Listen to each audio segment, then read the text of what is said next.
भागवत सेवया भगवत्युत्तमा श्लोके भक्तिर्भवति नैष्टिकी. Reading from Srimad Bhagavatam, Canto 10, Chapter 1, Text 13. Na esha ati dussaha tut mam naishati dussaha kshunmam naishati dussaha kshunmam tyakta udam api badate त्यक्तोदम अपि बाधते पिबन्तं त्वत्मुख अम्भोजच्युतम्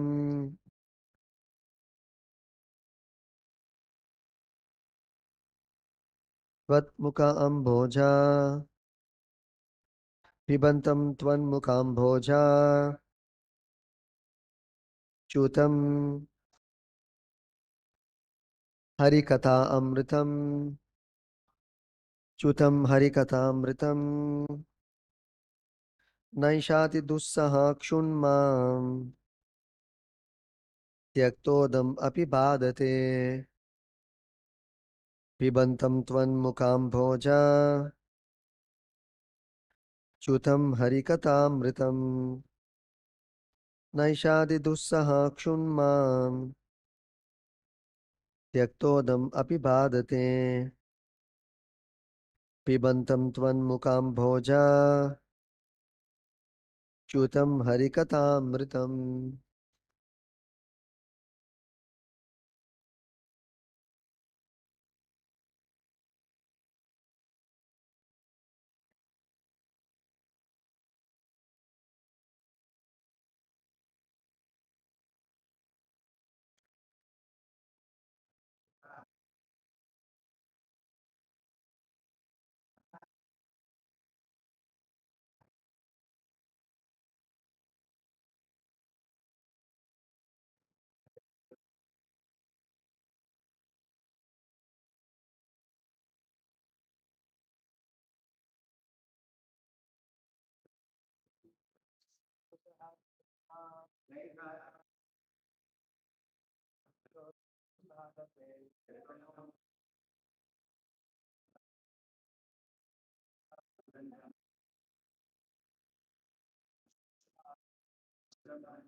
Na, not Esha, all this.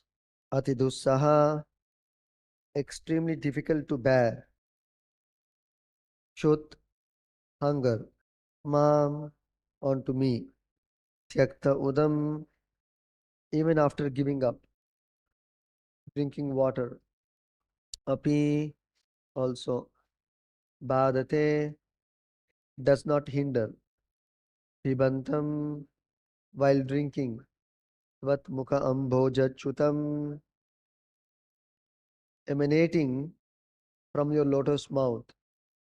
Harikatha amritam, the nectar of topics concerning Krishna. Translation and purport by His Divine Grace, Srila Vaicharanaravind Bhaktivedanta Swami Srila Prabhupada Ki Jai. Translation. Because of my vow on the verge of death, I have given up even drinking water. Yet, because I am drinking the nectar of topics about Krishna, which is flowing from the lotus mouth of your Lordship, my hunger and thirst, which are extremely difficult to bear, cannot hinder me. Please repeat the translation. Because of my vow on the verge of death, I have given up even drinking water. Yet, because I am drinking the nectar of topics about Krishna, which is flowing from the lotus mouth of your lordship, my hunger and thirst, which are extremely difficult to bear, cannot hinder me. Purport. To prepare to meet death in 7 days, Maharaja Parikshit gave up all food and drink. As a human being, he was certainly both hungry and thirsty, and therefore Shukadev Goswami might have wanted to stop narrating the transcendental topics of Krishna. But despite his fast, Maharaja Parikshit was not at all fatigued. The hunger and thirst from my fast do not disturb me, he said. Once, when I felt very thirsty, I went to the ashrama of Shamika Muni to drink water, but the Muni did not supply it. I therefore wrapped a dead snake over his shoulder, and that is why I was cursed by the Brahmana boy. Now, however, I am quite fit. I am not at all disturbed by my hunger and thirst. This indicates that although on the material platform there are disturbances from hunger and thirst, on the spiritual platform there is no such thing as fatigue. The entire world is suffering because of spiritual thirst. Every living being is Brahman or spirit soul and needs spiritual food to satisfy his hunger and thirst. Unfortunately, however, the world is completely unaware of the nectar of Krishna Katha. The Krishna consciousness movement is therefore a boon to philosophers, religionists, and people in general. There is certainly a charming attraction in Krishna and Krishna Katha. Therefore, the absolute truth is called Krishna, the most attractive. The word Amrita is also significant.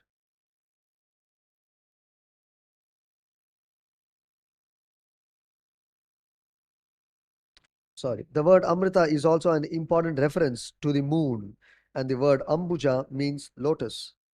The pleasing moonshine and pleasing fragrance of the lotus combined to bring pleasure to everyone hearing Krishna Katha from the mouth of Shukadev Goswami.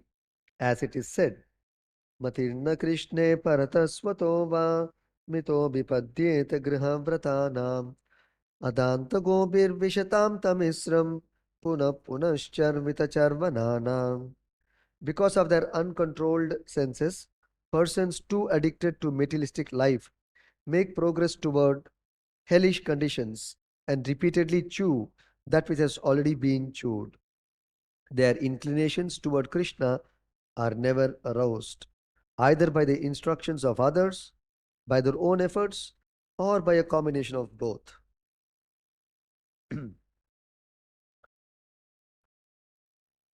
At the present moment, all the human society is engaged in the business of chewing the chewed. Puna puna punascharvita charvananam. People are prepared to undergo mrityu samsara vartmani, taking birth in one form, dying, accepting another form, and dying again. To stop this repetition of birth and death, Krishna Katha or Krishna consciousness is absolutely necessary. But unless one hears Krishna Katha from a realized soul like Shukadeva Goswami, one cannot relish the nectar of Krishna Katha, which puts an end to all material fatigue and enjoy the blissful life of transcendental existence. In relation to the Krishna consciousness movement, we actually see that those who have tasted the nectar of Krishna Katha lose all material desires, whereas those who cannot understand Krishna or Krishna Katha regard the Krishna conscious life as brainwashing and mind control. While the devotees enjoy spiritual bliss, the non devotees are surprised that the devotees have forgotten material hankerings. Thus ends the Bhaktivinoda purport and translation to Canto 1, Chapter 1, Text 13 of Srimad Bhagavatam. Om Jnana-timirandasya Jnananjana-shalakaya Chakshurunmilitam Yena Tasmai Shri Gurave Namaha Nama Om Vishnu Padaya Krishna Preshtaya Bhutale Srimate Bhakti Vedanta Swami Nitinamine Namaste Saraswate Deve Gauravani Pracharine Nirvishesha Shunyavadi Paschati Deshatarine Jaya Shri Krishna Chaitanya Prabhu Nityananda Shri Advaita Gadadhara Srivasadi Gaura Bhakta Vrinda Hare Krishna Krishna Krishna Hare Hare Hare Hare Rama Rama Rama Hare Hare.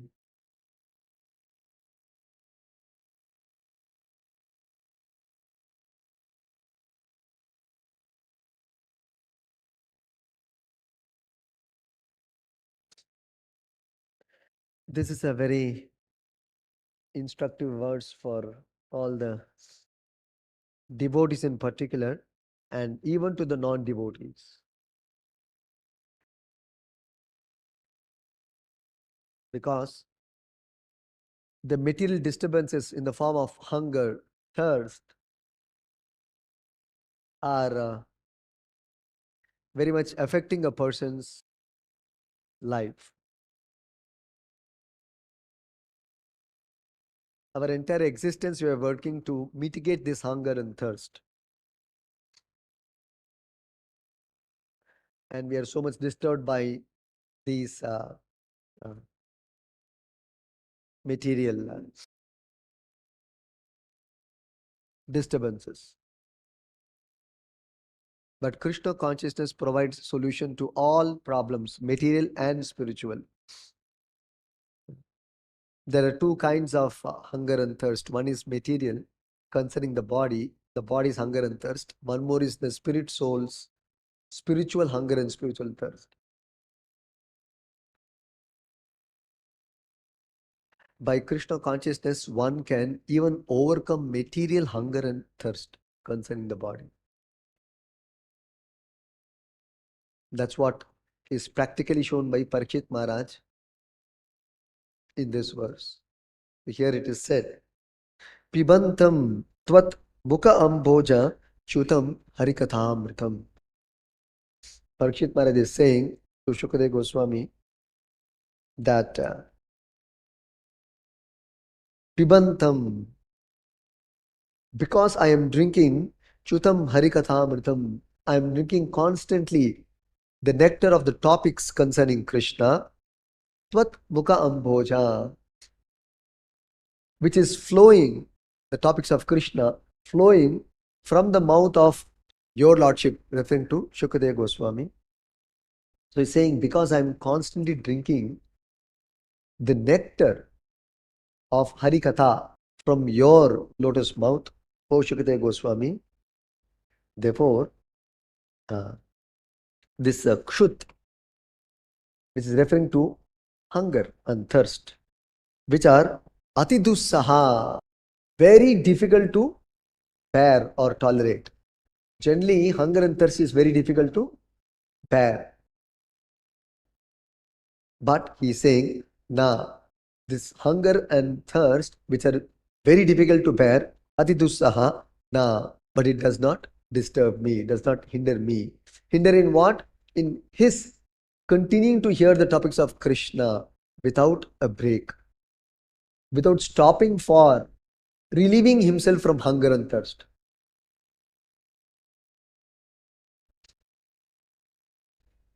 So,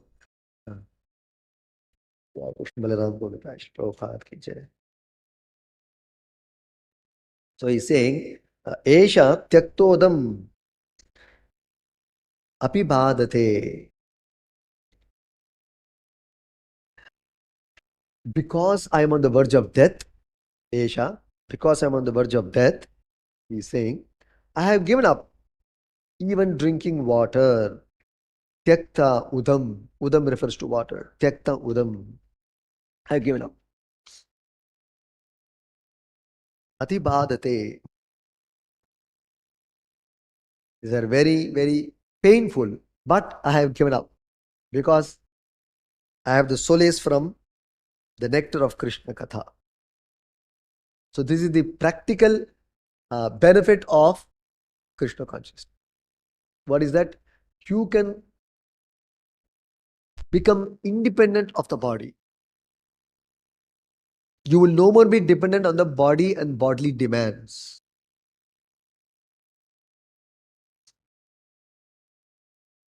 Eating, sleeping, sex life, defense, hunger, thirst, sleep, these are all bodily demands. But by Krishna consciousness, one can get relief from all these material bodily demands.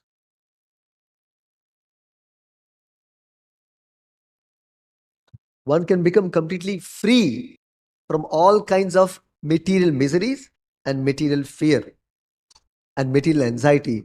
These are all things disturbing a person in life. Material anxiety, material fear, material miseries, birth, death, old age, disease, so on and so forth. Then there are uh, three kleshas: Adhyatmik, Adidevik, Adibhautika, suffering due to one's body and mind, suffering due to other living entities, suffering due to natural calamities. Like that, life is filled with challenges, miseries, anxieties, things which are unknown, which causes fear. But Krishna consciousness gives relief from all these problems once and for all. And Parikshit Maharaj is a living proof. Just like today, we see people are very much concerned about war, the talk about World War III and all these things. Even Prabhupada's time, this was being talked about World War III. So much fear is there. So at one point, devotees had a conversation with Prabhupada asking about World War III, whether it will happen or not. The Prabhupada said 100% it will happen. And very soon it will happen also. So this was a conversation in it was a morning walk discussion between devotees going for a walk with Srila Prabhupada. So in 1975. So then there was one devotee by name Panchadravida Maharaj. He asked Prabhupada, so Prabhupada, what will the devotees do while the war is going on? If the war is expected, the war is going on, what will the devotees do? The Prabhupada said, chant Hare Krishna. You see. How normally and naturally Prabhupada can give this answer without any anxiety. Woman, you say war, so much of anxiety in the administration, in the government, so much of anxiety. But here, you can see Prabhupada also, exactly like Parikshit Maharaj, not disturbed about hunger, thirst, death, all these things. Because they're all out of bodily concept. They're not at all disturbed by the botherations caused by the body.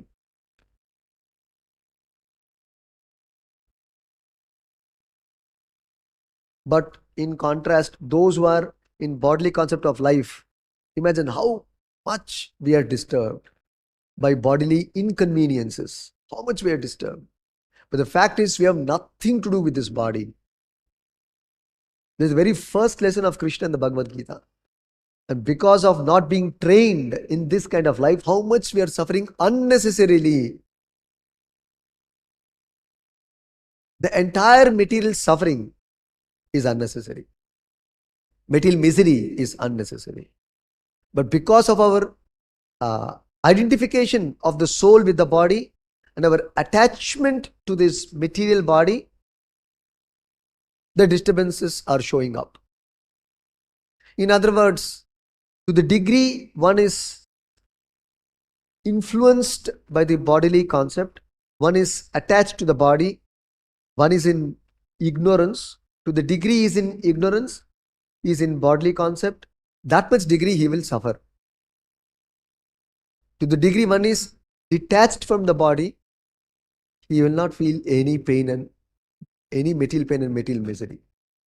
But this one has to apply in his life, practice in his life.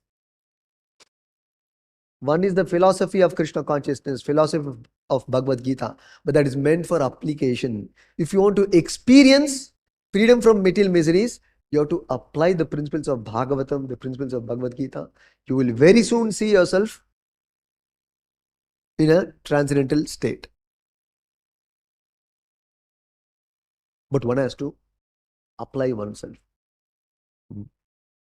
Then, coming back to the discussion here, then one more devotee continued, one devotee by name Hamsuduta, Prabhupada's disciple again. So he said, Prabhupada, what is the preparation we should do for the upcoming disaster, the upcoming war? He was talking about World War III. Prabhupada said, our preparation is for chanting Hare Krishna only. So Hamsuduta, that's all? Prabhupada, that's all. Conversation ends. See? It's not that we do something else than chanting Hare Krishna. How much clear they are. Because we are simply in bodily concept of life. It is so difficult to appreciate or understand.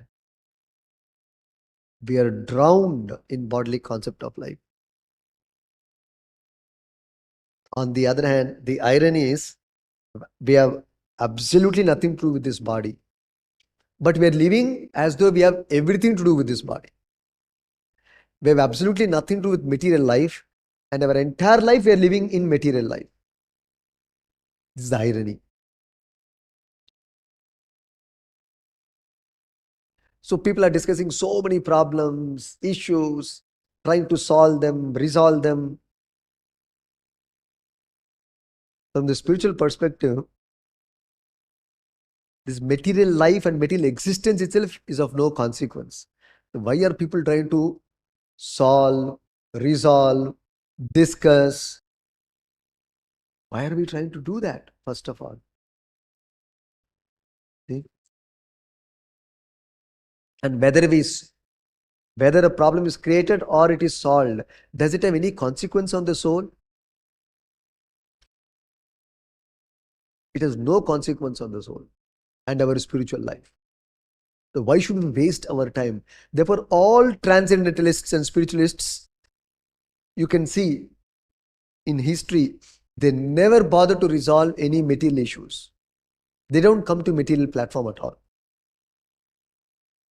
Material life is simply like a dream. Material existence is like a dream from the perspectiveness of this soul.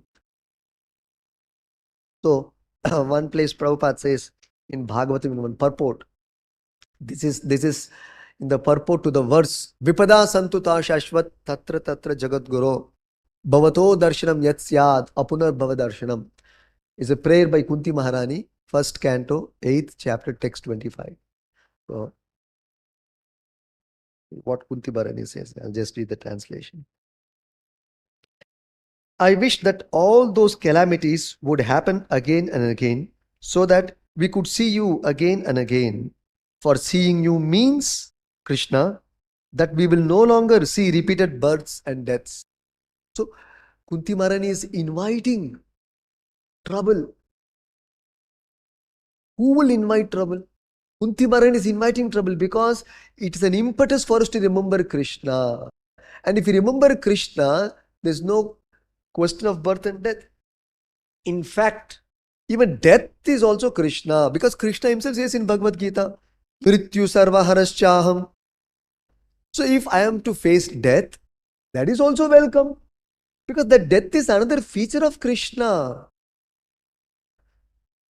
Existence is also another feature of Krishna. The word Krishna, Prabhupada explains in one book very nicely. Krishna means, Krish means existence.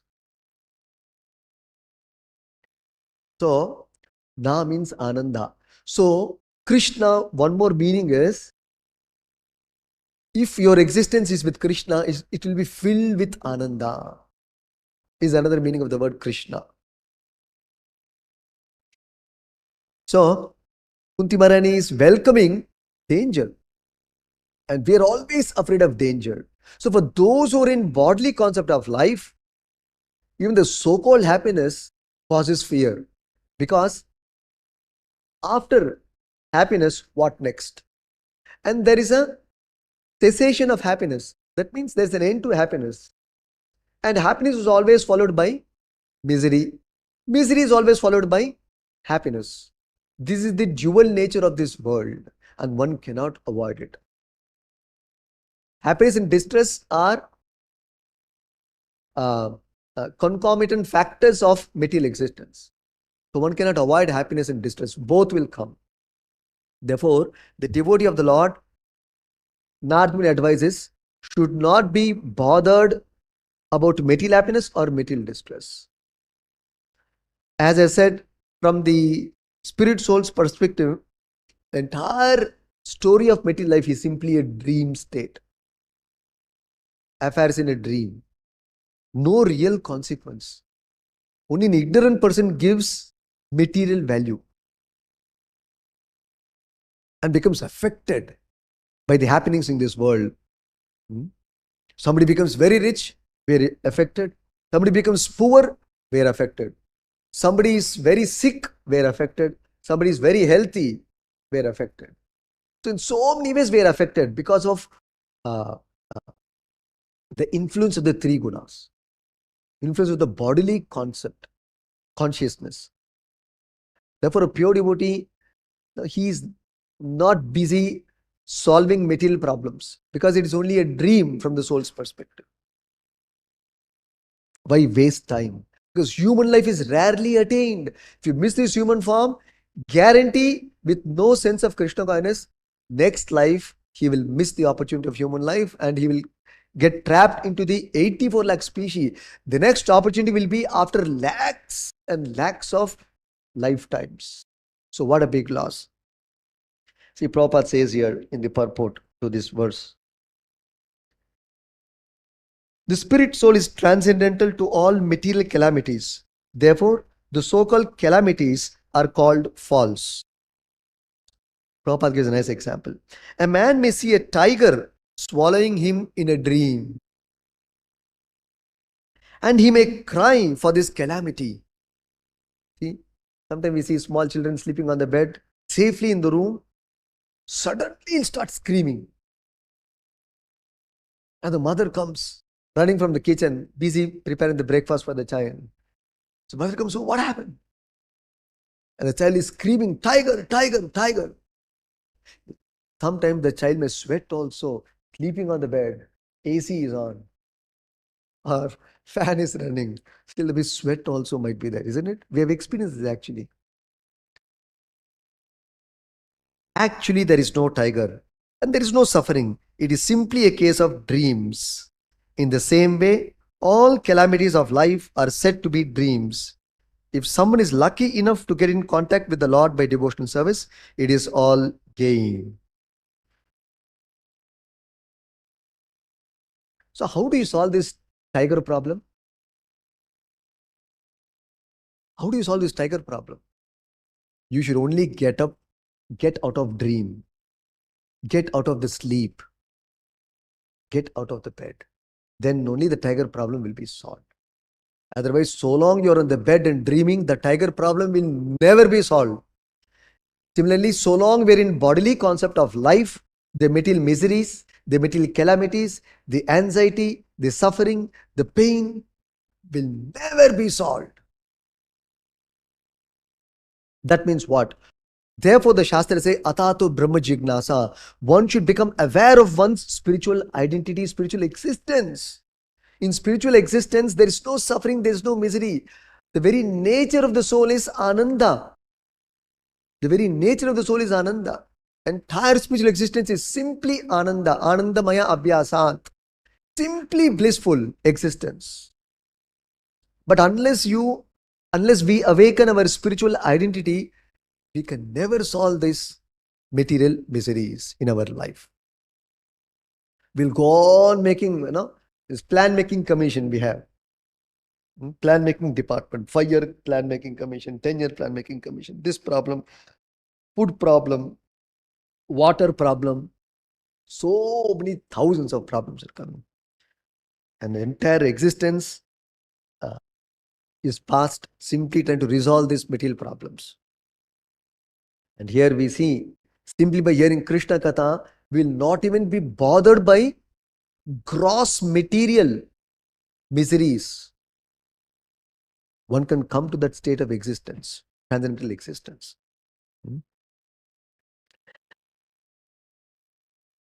There are many examples, even devotees have experienced. It's like there's one city called uh, Kiev. It's a capital of Ukraine. So devotees, because they would do kirtan in the streets, so they would be put in prison. Every now and then, they would be put into prison. So once it's occasion, they were doing kirtana, the police just caught them and put them in the jail for 15 days. Still, they came out. Next week, again, they continued the kirtana. So like this, you can actually see devotees, how they become fearless. Because they are working on a different plane of existence than the material plane.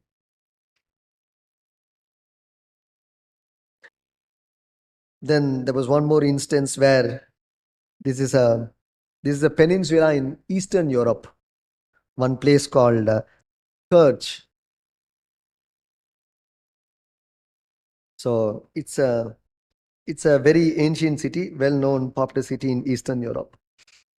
There, one devotee was very nicely practicing, all Europeans practicing Krishna consciousness, and somehow the government had burnt off their house because they're practicing Krishna consciousness. That devotee had three nice altars of Krishna, Jagannath, and all, Gaudita and all. So they just burnt off the house. Still, they have not given up. They continue Krishna consciousness without showing any symptom of panic.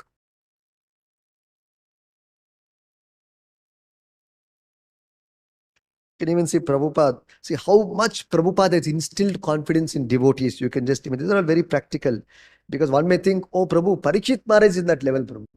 Prabhupada is in that level, Prabhu. But you can see actually devotees also, acharyas are prepared to come to that kind of firm conviction that Krishna is there to protect us.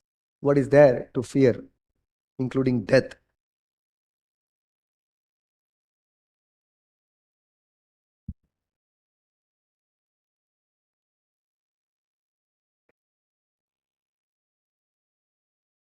Then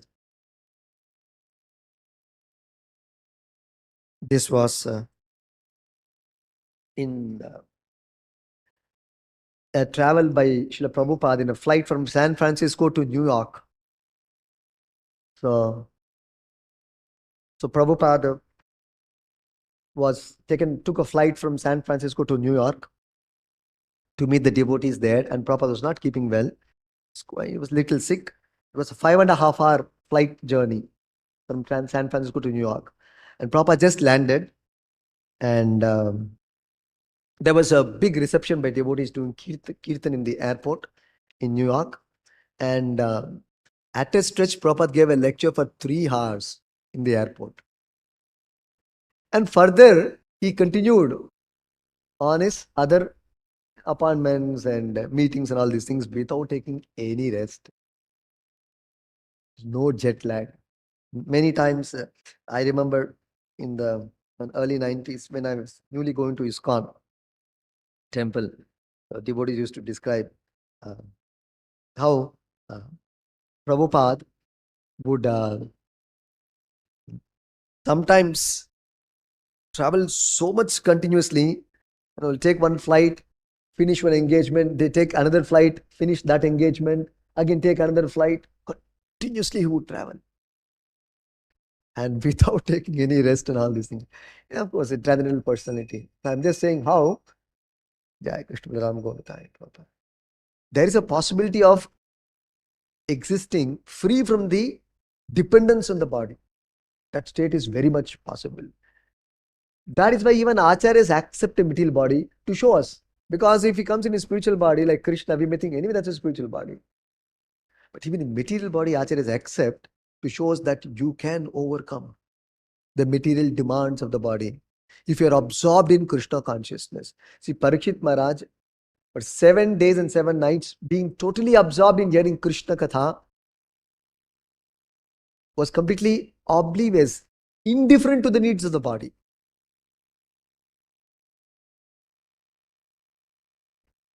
It gives such great relief. That's why whenever we are in trouble and we're not able to resolve something in our life, especially materially, simply have to take Bhagavatam and read. Parikshit Maharaj did that only. Or chant Hare Krishna in full absorption. Uh, give yourself to a solid spiritual activity in the form of Shravanam, Kirtanam, Vishnu Smaranam. You will feel great material relief. Relief from anxiety, fear, everything. This is a practical thing you can try and see actually.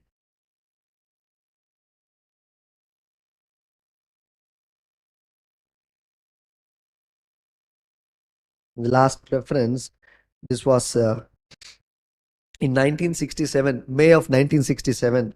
So Prabhupada was feeling very exhausted. Actually, he had heart palpitation.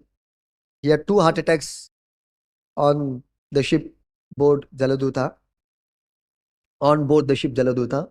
Then later on, even in US, in New York, in May 1967, he had heart palpitations, and devotees thought that it would subside, but actually it became only worse. So Prabhupada complained that there was a total paralysis on the left side of his body. His left arm was not functioning only. So Prabhupada was not at all disturbed by this heart palpitation, left arm not moving, paralysis. And devotees, and the day when it happened, it was called a Memorial Day. Basically, Memorial Day is like a kind of public holiday, and you will not get any ambulance and any government officers working like that. So devotees could not arrange anything to take Prabhupada to a hospital. There was no ambulance, nothing. So Prabhupada said, you don't have to bother so much. You simply have to chant Hare Krishna. That's all. And when devotee was attending to him, Prabhupada said, why are you sitting idly? Chant Hare Krishna.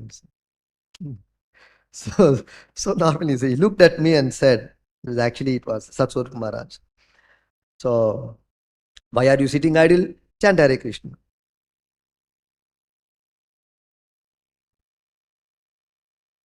Only thing he asked is, you just do massage. That's all. Massage my legs and my chest. That's all. And that will relieve me. And nothing more. It's not at all. Didn't show any symptoms of panic.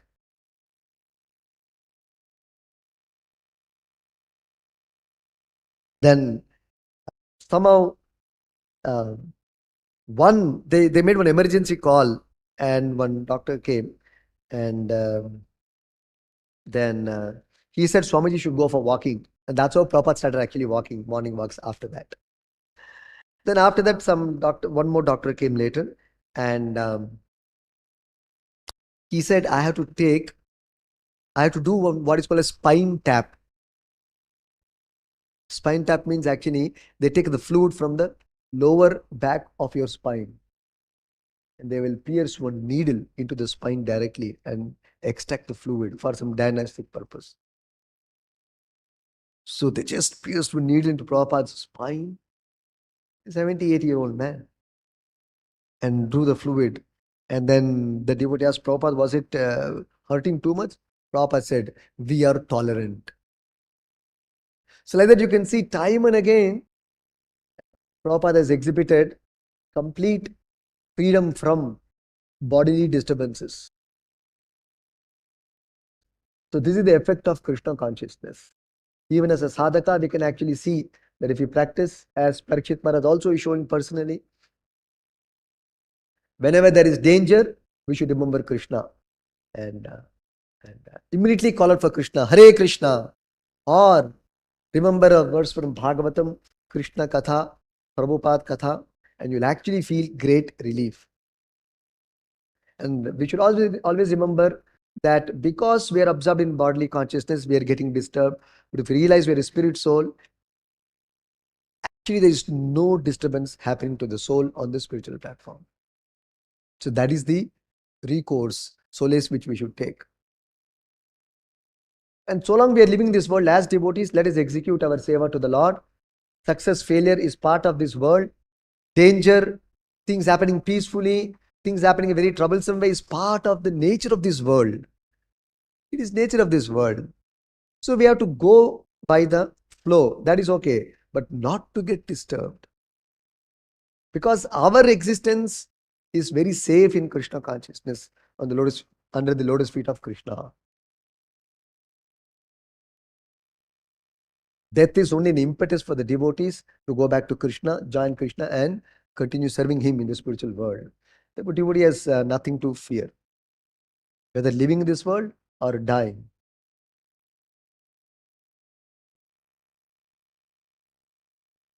Let's stop here. Granthrat Srimad Bhagavatam ki jai, Shri Prabhupada ki jai.